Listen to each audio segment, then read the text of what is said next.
जाता। हिंदी दुनिया वालों ने गाया, जिंदगी इम्तिहान लेती है, हाय जिंदगी इम्तिहान लेती है, हाय जिंदगी इम्तिहान लेती है। दोस्तों की जान, दोस्तों की जान, दोस्तों की जान लेती है, जिंदगी इम्तिहान लेती है, हाय जिंदगी इम्तिहान लेती है, हाय जिंदगी इम्तिहान लेती है। और ये आप मनीष यादव जी बड़े भैया नथईपुर से 100 रुपए देकर सम्मान किए।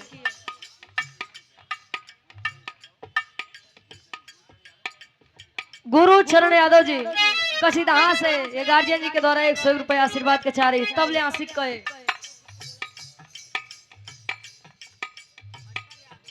मटर यादव जी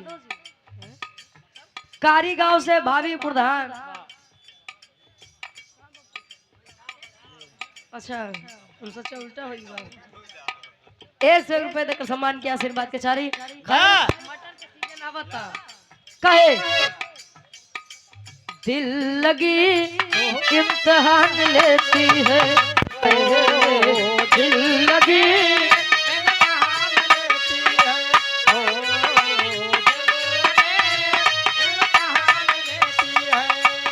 आशिकों की जान, आशिकों की जान, आशिकों की जान लेती है, दिल लगी इम्तिहान लेती है, हाय दिल लगी इम्तिहान लेती है, हाय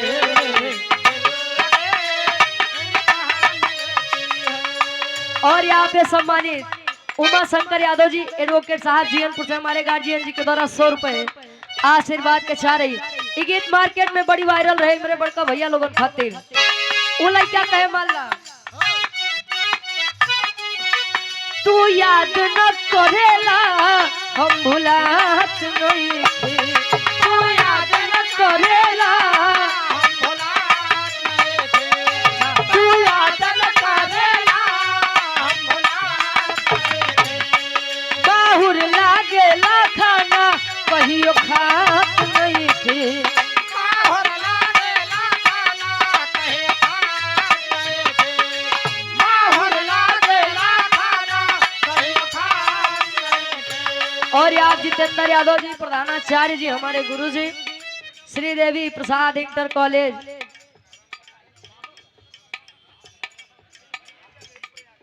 ये पिलखिनी जगही प्रयागराज से 151 रुपए देकर सम्मान के आशीर्वाद के चाह रही।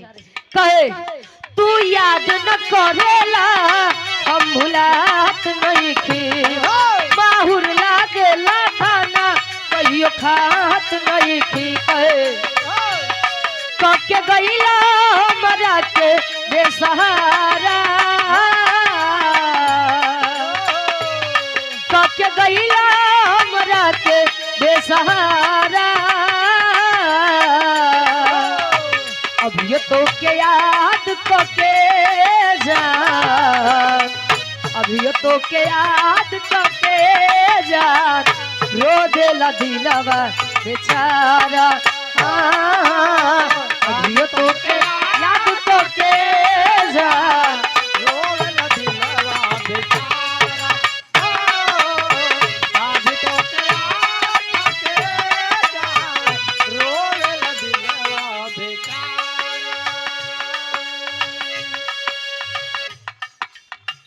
और आप पशु डॉक्टर हृदय के गार्जियन जी आप विनोद यादव जी पकड़ी कला से ये 100 रुपए अब रुका हो आशीर्वाद के चारे के बच्चे अपनी कला में कामयाब रहे। बड़ी बढ़िया गीत सुनने के मिला हृदय के हमारे गार्जियन जी धर्म के बड़े भैया डॉक्टर सुरेंद्र यादव जी से। हाँ हो आप कौन चीज के डॉक्टर है? मनई के बड़ी बढ़िया बिरहा आप लोग सुना, एक क्रांतिकारी बिरहा। हमारे गीत के भी जवाब पहली बात हम जवाबी कलाकार नहीं। वाह पहली बात, वाह हम मुंह नोचने वाला काम नहीं करते। वाह हम बिरहा अपने पब्लिक से गाते हैं, कलाकार को खुश करके हम क्या करेंगे। वाह मैंने बिरहा गाया लोरी गायन खंड से, वाह और हमारे गार्जियन जी की मांग थी कि एक वीर रस का बिरहा हो जाए। अब वीर रस में कोने रस के मतलब कोने खंड से आप लोग सुनबा ई नहीं बताया, वाह तो हमारे भी समझ में आ गया, मैंने गा दिया। वाह बिरहा में हमारे काफी मोड़ रहे, वाह ब्रेकर काफी रहे। हाँ तो कुछ कुछ हमरे डॉक्टर भैया समझे न। वाह इनके कति हचाक हचाक लागत रहा। पहली बात, लोरी जी का पिंडदान हुआ। वाह दूसरी बात, मैंने बताया पिपरी के राजा सुरपति, तो आपने बताया सुरजापति। वाह सुरजापति ये कहानी। अच्छा एक बात आपने और बताया कि जब अभोरी गया मजरी से पूछा कि मेरे पिता लोरी का पिंडदान क्यों नहीं हुआ, उन्होंने बताया कि अबे तेरे दादा का ही पिंडदान नहीं हुआ। इतिहास, इतिहास का मतलब क्या होता है। वाह इति का मतलब ऐसा है, वाह ही का मतलब निश्चित रूप से, वाह आस का मतलब था, हाँ निश्चित रूप से ऐसा ही था। मैंने इस कहानी को लोरी गायन का महाकाव्य इस पुस्तक में पढ़ा था, जिसे लोग अहिरन के रामायण कहते हैं। हाँ हो। और यदि कोई कभी कोई गीत लिख रहा है तो बिना उस पे शोध किए वो बिरहा नहीं लिखेगा साहब। इज्जत सबकी होती है। वाह अब क्यों पता लगा कि बिरहा जैसे कहा थे ना कि अनहियरे में कोयला न झोंका है, दही के बल से चूना चाटत है। सफेद सफेद दोनों होते। वाह तो खनाई चूना के बदले दही, दही के बदले चूना चाटा। ए भैया, कवि जी ने, हमारे आदरणीय कवि अमलेंदु हमारा जी ने इस गीत को अपनी कलम के माध्यम से लिखा। तो कोई भी कवि लिखता है तो ये भी जानता है कि 200, 400, 1000, 5000 के बीच यदि ये गाना जाएगा तो ऐसा नहीं है कि हम ही सबसे बड़े विद्वान हैं, हमसे ज्यादा भी विद्वान लोग बैठे होंगे। आपने गाया कि सतयुग में दधीची जी का पिंडदान नहीं हुआ, त्रेता में रावण जी का नहीं हुआ, द्वापर में कन्हैया जी का नहीं हुआ, और कलयुग में कबीर जी का। अरे यार उनका छोड़ा हो। ए भैया, आपने कहा कि बिरहा पर बिरहा सटे। मैंने आपसे यह नहीं कहा कि सुरेंद्र भैया आप मेरे बिरहा का जवाब दीजिएगा या आप मेरे बिरहा पर अपना बिरहा सटाइएगा। अगर बिरहा पे बिरहा सटे तो मैंने कहानी शिव भोरी के ऊपर छोड़ा था, शिव भोरी का जन्म हो गया था। आप बिरहा बिरहा से सटाना चाहते थे तो अगर शिव भोरी की कहानी गाते तो शायद हमें भी कुछ नई सीख मिल जाती। खैर आपने बहुत अच्छा गाया, क्रांतिकारी बिरहा भी बहुत अच्छा दिया कि हमारे भारत देश की वीरांगना, क्रांतिकारी लड़कियां। लेकिन जाना था भैया, कितने माता पिता ऐसे हैं कि यदि वह जान जाए कि पेट में पल रहा बच्चा लड़की है तो वहीं पर गर्भपात करवा देते हैं। खैर बहुत अच्छी प्रस्तुति दिया आपने और बहुत कुछ सीखने को भी मिला। कबीर के पिंडदान नहीं है। अच्छा हम नहीं सोचे जकरे लड़का बच्चा नहीं रहा हुई हो या नहीं। जैसे योगी मोदी। अच्छा उनका पिंडदान के पारी हो। ए भैया, लोग कहते हैं कि इंसान जब मरता है उसकी लाश को उसके बच्चे या उसके घर वाले जलाते हैं। रावण का पुतला हर साल जलाया जाता है। जे जलावो थे नो रावण के खानदान शायद कबीर जानत। ए भैया, अभी महाराष्ट्र में एक हाल ही में कांड हुआ था, केवल 3 साल की बच्ची थी, 3 साल की छोटी सी बच्ची थी। बलात्कार हो गया। आहा, एक बेटी के पिता आप भी हैं, बहन आपके भी घर में है, वाह, लेकिन जब यह सुनने को मिलता है साहब तो अंदर से कलेजा कट जाता है। आहा, उस बच्ची ने अभी दुनिया को भी नहीं समझा था। वाह, खैर ये कांड भी गया तो एक हाल ही में कांड हो गया। एक लड़की ने अपने प्रेमी की लाश के साथ प्रेम कर लिया, शादी कर ली। वाह उसने बयान में बताया कि मैं हिंदू थी, वह भीम वाला था, इसीलिए मेरे पिताजी ने उसे मार दिया। साहब संविधान में सबको बराबर का अधिकार दे दिया गया। वाह अनुच्छेद 17 के अनुसार छुआछूत वाली बीमारी का अंत कर दिया, वाह लेकिन आज भी समाज में आहा, यह व्याप्त है। वाह, श्री रामचरितमानस लोग अपने घर करवाते हैं। वाह राजा जनक जी का ही जानत रहे कि हम अपने बिटिया के सीता के बियाह राम जी से करत है, हमरे बिटिया के जीवन में कबो सुख ना मिली। वाह जानते थे? नहीं जानते थे। समय किसका कब कहाँ बदल जाए ये कोई नहीं नहीं जानता। जानता पूरी रामायण उठाई के देखला, सुख कम सीता जी के दुख ज्यादा मिला बा। वाह तो रुपया पैसा के पीछे हाँ, नहीं भागा। वाह, जिसे जिंदगी व्यतीत करनी है उससे एक बार आप सलाह ले लीजिए। वाह खैर आज हमारे नेताजी की आहा, जन्मोत्सव के उपलक्ष्य में यह कार्यक्रम रखा गया है वाह, और आप लोग यहाँ पर उपस्थित हुए हैं तो ये लग रहा है कि आप लोग समाजवादी शेर हैं। वाह, ता एक लाइन सम्मान में समाजवादी गीत हो जाए, हो जाए एक लाइन समाजवादी गीत हो जाए। गुरुजी हाँ गार्जी जी का गई हाँ अब जाई ला होई ज्ञान के बजाई कहाँ जाई? अच्छा जाबा अब ही ने कहाँ जाबा? हाँ बड़ी समय बा आबे तो समय बा। आओ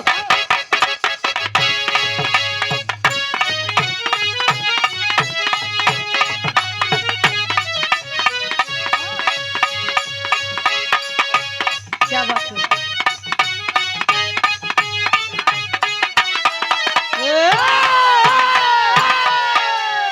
ये बड़ी बढ़िया गीत के संकेत बारे हमरे दरोगा चाचा। हाँ अब जाई ला होई ज्ञान ना ना अबे कहाँ जाबा? हाँ उमर बचपन दिल उमर 55 दिल बचपन वाह ओए निहाद हमरे दरोगा चाचा के बाद आहा, कोनो दुल्ही के दुल्हा बड़ा मिजाजी मिल गई। दुल्हैया कहे का अरे हाली का कही पियावा के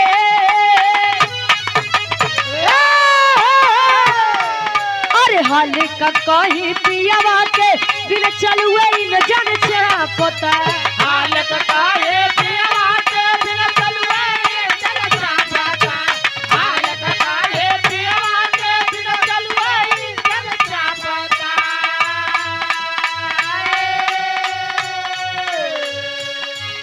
अरे हाल का कही पियावा के बिन चलुए इन जन छापता नया नया ड्राइवर अरे नया नया ड्राइवर हर नवे धई धई छापता नया नया ड्राइवर यो हर नमः वाह। और आप हृदय के गार्जियन जी आप महेंद्र कुमार गौतम उर्फ छोटू भैया विधानसभा सचिव बीएसपी ज्ञानपुर वार्ड नंबर 19 भावी जिला पंचायत सदस्य, ये गार्जियन जी के द्वारा 100 रुपए आशीर्वाद के चाह रही। और ये हमारे गार्जियन जी दरोगा यादव जी श्रोता सम्राट रुचि जी, गीता रुचि नगर जी, हमारे बीच में 3 महत्वपूर्ण मेहमान पहुंचे हैं, बहुत दूर से चल कर आए हैं। एक तो है नरौर के सम्मानित ग्राम प्रधान आधा गीता नगर रानीगंज प्रतापगढ़ की पावन सरजमी से वाह, दरोगा यादव जी हमारे सम्मानित चाचा जी के द्वारा 200 रुपए आशीर्वाद के चाह रही। अच्छा झारस जब बाल सैया जी लागस का माल सैया जी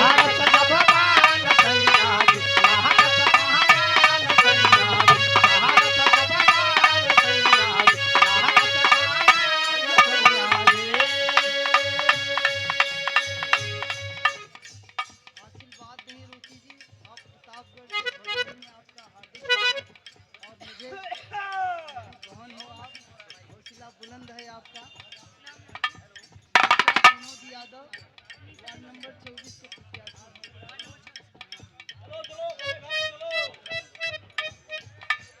वार्ड नंबर 14 के आप भावी जिला पंचायत सदस्य हमारे विनोद यादव, निशा विनोद यादव जी, हमारे गार्जियन जी के द्वारा ये सुंदर माला और 100 रुपए एक बार हमारे गार्जियन जी के नाम पे जोरदार ताली बज जाएगी। माई भगवती करे कि विजय के तिलक के आपके मत्थे पर लगे। अच्छा, वार्ड नंबर 24 से जिला पंचायत सदस्य हैं निशा विनोद यादव जी, आशीर्वाद के चाह रहे कि हम बच्चे अपनी कला में कामयाब रहे।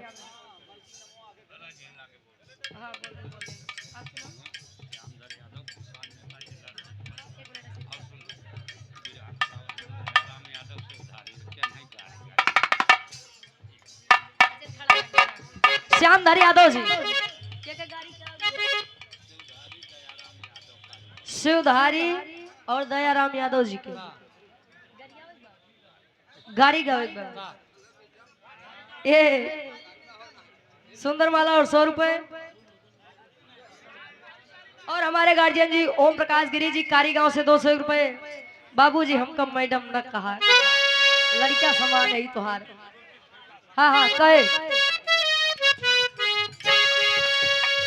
झारस जब बाल सैया जी लागस कमाल सैया सैया जी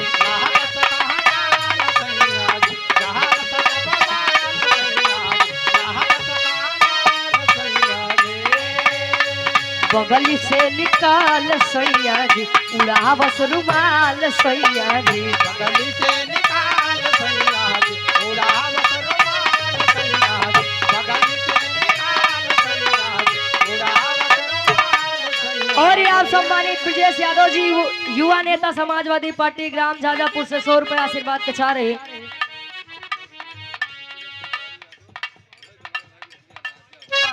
शिवधारी यादव जी पूज हमारे बाबूजी के द्वारा ये सुंदर माला 100 रुपए। नौ के फरमाइश बार राजा हो तो है कैसे मनाई। कहे पातर कारी हैया डोले पातर कारी हैया डोले नदिया के बीच जैसे नैया डोले वो सही मोर सैया डोले नदिया के बीच जैसे नैया डोले नदिया के बीच जैसे नैया डोले। और ये आप पुनः हमारे गार्जियन जी आप दरोगा यादव जी गीता नगर रानीगंज प्रतापगढ़ से आशीर्वाद के 400 रुपए।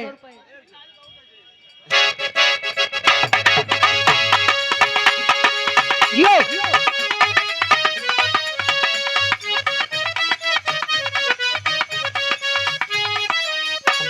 धर्मराज यादव जी 100 रुपए देकर सम्मान के आशीर्वाद के सारे। पहले फरमाइश ले लेता 20 ये नहीं फरमाइश बा।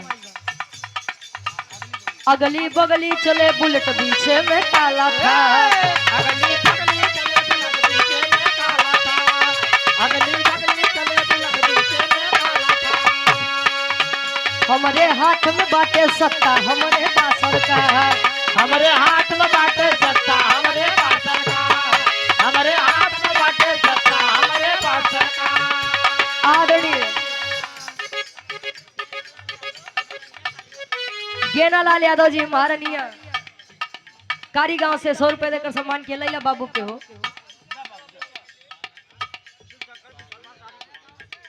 साधु यादव जी थानापुर से 200 रुपए। शिव शंकर विश्वकर्मा जी 12 विश्वकर्मा भगवान। हाँ आप लोग देखते रहे पत्थरे के मूर्ति से लड़कियां पैदा पहले की प्रणाम स्वीकार होखे।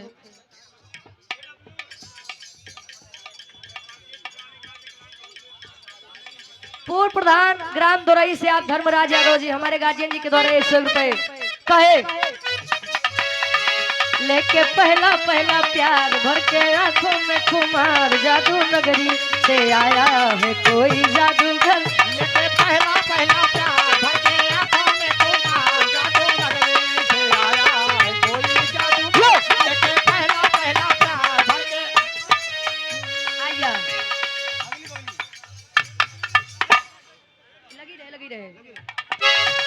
अगली बगली चले बुलेट बीच में काला था हमारे हाथ में बाटे सत्ता हमारे बा सरकार कहे बीच रोड में खड़ा रहा पैदे रोडवा जा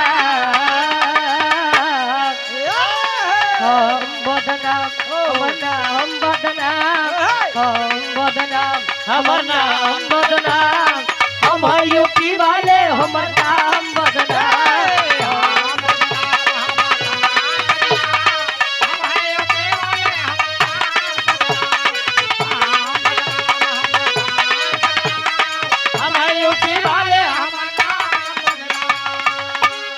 रमेश यादव दादाजी प्रधान जोरई से भदोही जनपद की राजधानी से। हाँ। अच्छा हमारे गार्जियन जी भदोही जनपद की राजधानी जोरई से ये 200 रुपए देकर सम्मान के आशीर्वाद के छारी हो जाए फरमाइश हो राजा हो तो कैसे मनाई अब बार से ये यार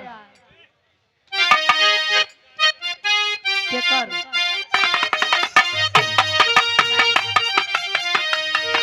कोनो दुल्हा के मनावन करत बा बिरहा सम्राट स्वर्गीय दादा श्री राम कैलाश यादव जी अपने जवानी के आलम में गावे कोनो दुल्ही के दुल्हारी सिया की बात दुल्हिया मनावन करे हमार राजा ए हमार सैया ये हमार चबक है दुल्हिया मनावन करे का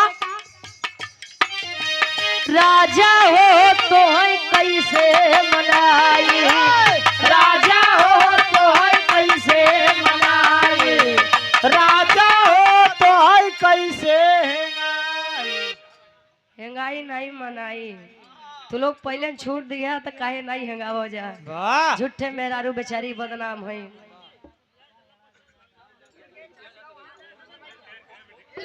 आ गयो हेंगाई दुल्हा हो का हो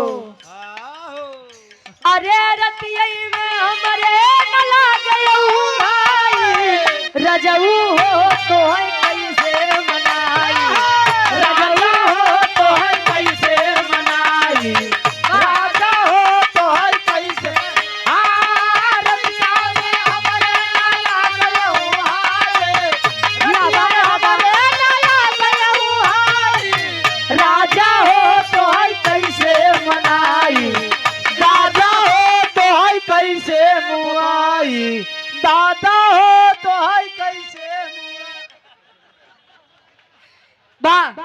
ये आप पुरानी गीत में दम नवा चीज 9 दिन लेकिन पुरान चीज सब दिन आदरणीय हमारे बाबूजी आप रमन यादव जी बनपुरवा से 100 रुपए देकर सम्मान किए वाह कोई जोड़ नहीं जब दादा तू यह उम्र में तो ना गर्दा उड़ावत है यार हाँ जब जवानी रही हो तो का करत हो? हाँ बिना खोदा नारा डाक जात रहे वाह पहले के दुल्ही लंबा घूंघट करे जाना था के था बदे हाँ उनकर दांत बड़े बड़े होत रहा तो घिसे जाते रहे हाँ रंदल लाई पहले के दुल्ही मांग भर के सिंदूर लगावे या बधे कि हमारे दुल्हा के आयु लंबी होखे वाह इसे हमारे काका दादा हरे हैं आज के दुल्ही तनी सम्मान टीक ली है जाना था के था बदे हाँ जल्दी मरे ये दूसरे के जाई तोहार वाली कितना लगाओ थे यार हाँ बेलचा से तब तो 140 पार कर दे बा वाह दुल्ही कहे बीतबल पनवा दया है गे जवानी बीतबल पनवा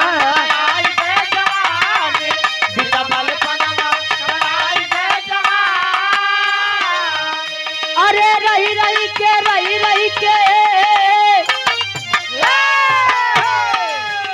अरे रही के सरिया पे आवयो घड़ाई दुल्हा हो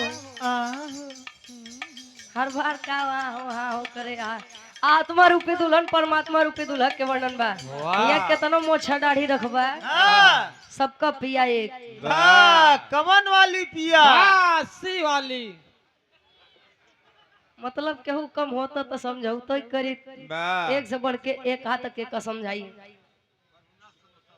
प्रभु ना समोसा वाले कम विचार बका दादा चटनी के पैसा घाटा लग गया ये ढेर सारा मैं पुरस्कार मैं भगवती करे दिन उनरा चौना तरक्की होखे कहे अरे रतिया में हमरे न लागे भाई राजा हो तो है कैसे मनाई राजा हो तो है कैसे मनाई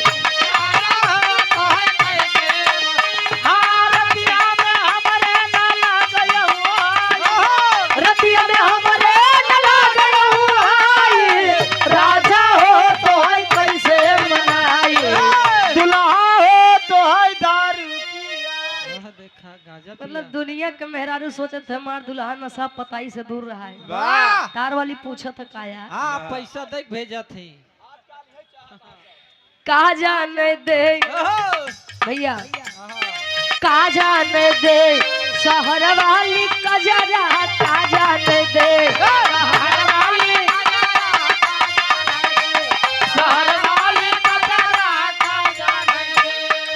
का जाने दे शहर वाली कजरा। वाह पहले जब दिवाली आवे तो कच्चा कोसा में ई काकी दाई लोग काजर पारत रहे। वाह पारत रहे हमारे तरफ तो ये भाषा बापो तरफ ये बोला जाता ना भैया पारा जाता है। आ वो के लगावे तो उससे शुद्ध कुछ होबे ही नहीं करे। वाह हाँ?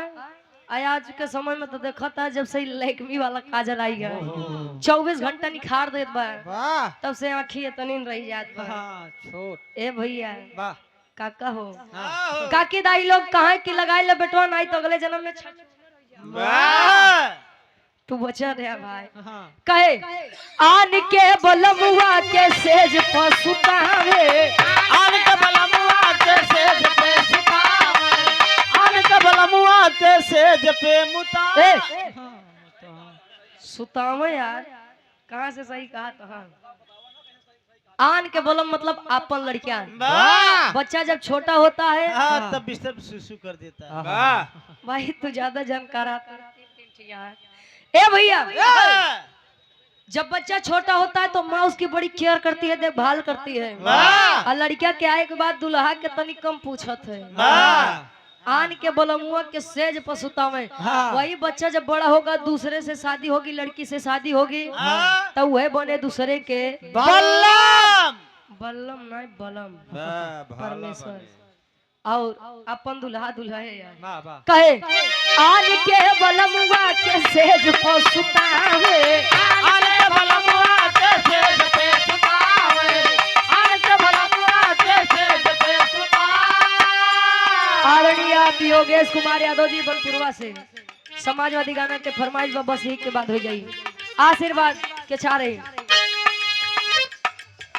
अरे अपने बलम के हरे हरे हरे हरे अरे अपने बलम के बिछा दी गोनरा अरे अपने बलम के बिछा दी गोनरा का जाने दे शहर वाली कजरा का जाने दे शहर वाली कजरा का जाने दे शहर वाली कजरा का शहर वाली कजरा शहर वाली कजरा शहर वाली कजरा का जाने दे शहर वाली कजरा शहर वाली कजरा का जाने दे। राजीव यादव जी बड़े भैया आप जो कि कृषि सलाहकार हैं हरियाणा जाजापुर कारी गांव से हमारे गार्जियन जी के द्वारा ये 100 रुपए आशीर्वाद के चाह रही आशीर्वाद के चाह रही। अब आखिरी लाइन गीत के आन के बलमुआ से हंसी हंसी बोले आन के बलमुआ से हंसी हंसी बोले आन के बलमुआ से फांसी फांसी बोले वाह हंसी हंसी बोले वाह आन के बलमुआ से हंसी हंसी बोले आन के बलमुआ से हंसी हंसी बोले आन के बलमुआ से हंसी हंसी बोले अरे अपने बलम के हलले हलले हलले अरे अपने बलम के दिखाई दी नखरा अरे अपने बलम के दिखाई दी नखरा कहा जाने दे शहर वाली कजरा कहा जाने दे शहर वाली अरे बारे रंगला शहर वाली कजरा कहा जाने दे शहर वाली कजरा का जाने दे शहर वाली कजरा का जाने दे शहर वाली कजरा का जाने दे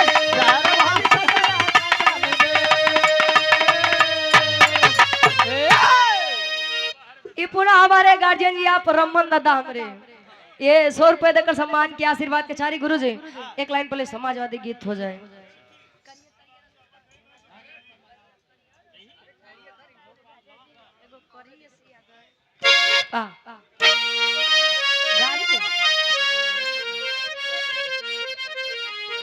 एक लाइन और कहे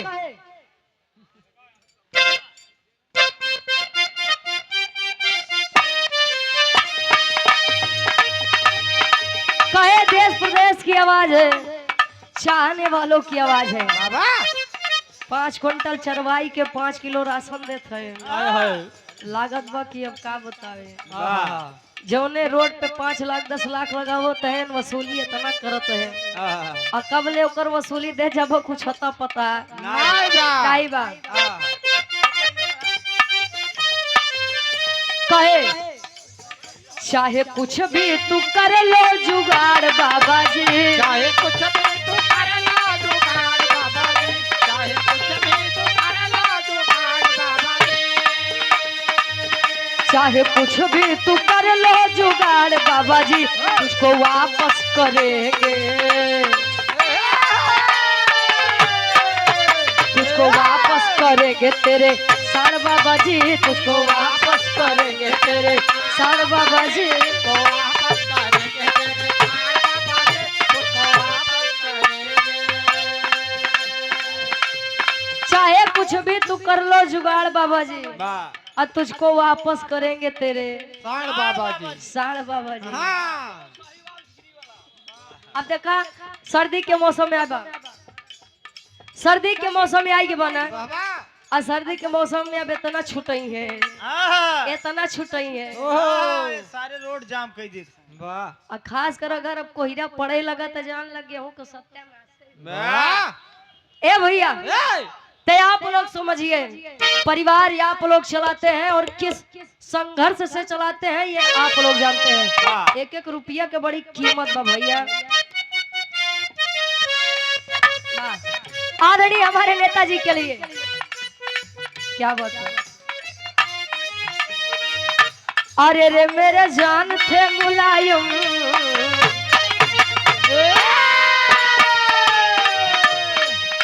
अरे रे मेरे जान थे मुलायम, देश के शान थे मुलायम, अरे रे मेरे जान थे मुलायम, देश के साथ बुलाया, अरे रे मेरे साथ बुलाया, देश के साथ बुलाया, अरे रे मेरे जान थे मुलायम, देश के शान थे मुलायम, स्वागत है भैया अखिलेश का, अरे रे मेरे जान थे मुलायम, देश के साथ बुलाया, स्वागत है भैया अखिलेश का, अरे रे मेरे जान थे मुलायम, देश के साथ बुलाया, स्वागत है भैया अखिलेश का।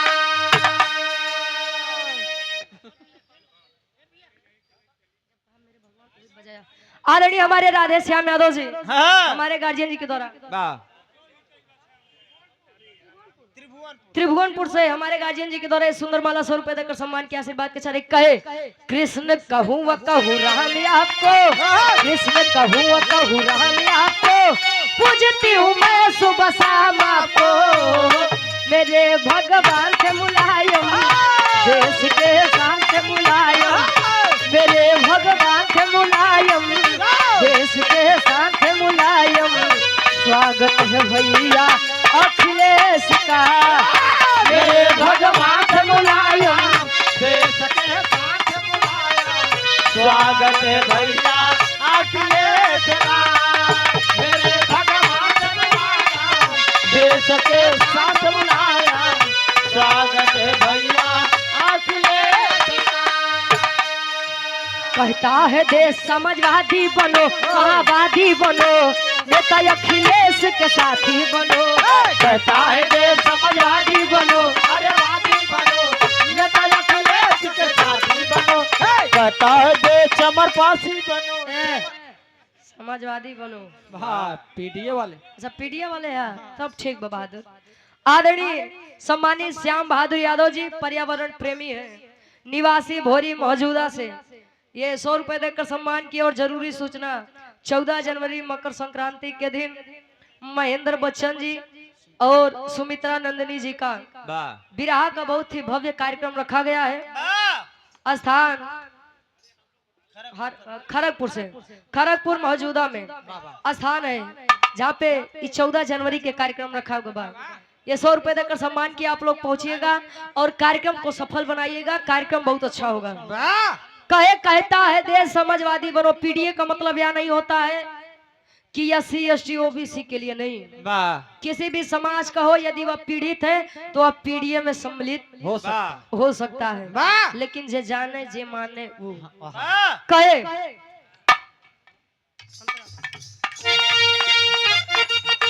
क्या बात है। मुल्क हमारा तभी होगा आजाद, बोलो साइकिल जिंदाबाद, बोलो साइकिल जिंदाबाद, बोलो साइकिल जिंदाबाद। मुल्क हमारा तभी होगा आजाद, बोलो साइकिल जिंदाबाद, बोलो साइकिल जिंदाबाद। देश के विरोधियन से बागी बनो, कहाँ बागी बनो, नेता अखिलेश के साथी बनो। देश के विरोधियों से बागी बनो, कहाँ बागी बनो, नेता अखिलेश के साथी बनो। देश के विरोधियों से बागी बनो, अरे बागी बनो, नेता अखिलेश के साथी बनो। आदरणीय हृदय के गार्जियन जी हमारे बड़े भैया प्रदीप यादव जी, एडवोकेट साहब, हाई कोर्ट इलाहाबाद, ये हमारे गार्जियन जी के द्वारा सुंदर माला और 200 रुपए आशीर्वाद के चाह रही। एक बार हमारे गार्जियन जी के नाम पे जोरदार ताली। लोग कहते हैं बिरहा गवारों का है वाह भैया, वाह लेकिन भाई साहब देखला जवन जवन डिग्री लेके रखे हैं जो बिरहा गावत है वाह कि देखने और पढ़ने के बाद पता चलता है कि नहीं बिरहा नहीं है नहीं है। गोपाल चंद यादव जी प्रधान जी,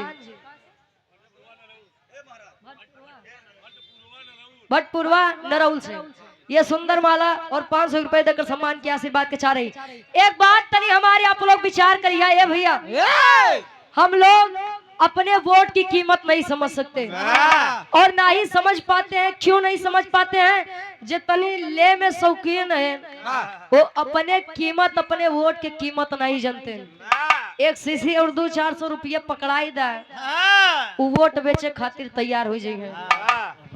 और जिस दिन शायद यहाँ का इंसान, समाज का इंसान वोट की कीमत समझने लगेगा, उसी दिन हमारे नेता वाह खैर आज के समय में सत्य बोलने पर किसको कब फांसी दे दी जाएगी, किसको कब फांसी हो जाएगी, जेल हो जाएगा, मुकदमा हो जाएगा, ये कोई नहीं जानता। वाह एक बात आपने कहा, अच्छा पिपरी तब के समय में रहे, आज हुई पिपरी के नाम पिपरी डी है वाह बनारस से 70-80 किलोमीटर दूरिया पे। वाह सुरपति के राज चले, सुरपति के बाद अभिपाल कारी गांव से 51 रुपए आशीर्वाद के चाह रही। छोटा सा बच्चा, अच्छा मुन्ना ये 51 रुपए। अब का नहीं आवे खोता आवा, अब तो लई लेबा और नहीं अब तो नहीं लेबा। वाह अब लावा दई दहो, अब आवा तहां तब दई ले। ए भैया सुरपति के बाद वहां का शासन, वहां का सत्ता बलवंत सिंह चलाया था और बलवंत सिंह के बाद महाराजा नारायण सिंह जी चलाए थे। वाह